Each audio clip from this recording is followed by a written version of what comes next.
అనకాపల్లి జిల్లా సబ్బవరం మండలం పెదనాయుడుపాలెం under bridge పైన జాతీయ రహదారిపై సోమవారం ఉదయం ఆగి ఉన్న క్వారీ లారీని చేపల లోడుతో అనకాపల్లి వైపు నుంచి కలకత్తాకు వెళ్తున్న లారీ వెనుక నుంచి ఢీకొట్టింది. ఈ ప్రమాదంలో చేపల లోడు లారీ క్యాబిన్ నుజ్జునుజ్జయింది. ఆ లారీ ఢీకొన్న వేగానికి ఆగి ఉన్న క్వారీ లారీ బోల్తా పడింది. దీంతో స్థానికులు పరుగున వెళ్లి చూసేసరికి చేపల లోడు లారీ నడుపుతున్న డ్రైవర్ క్యాబిన్లో ఇరుక్కొని కూడా తుటిలో ప్రాణాపాయం నుంచి తప్పించుకుని బయటపడ్డాడు.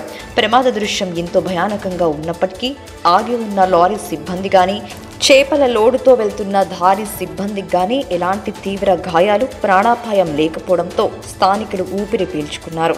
ఈ సమాచారం స్థానిక పోలీసులకు అందడంతో police circle inspector Pinninti Ramana ఆదేశాల మేరకు పోలీస్ సిబ్బంది జాతీయ రహదారిపై ప్రమాదానికి గురైన వాహనాలను పక్కకు తప్పించి ట్రాఫిక్ క్లియర్ చేశారు.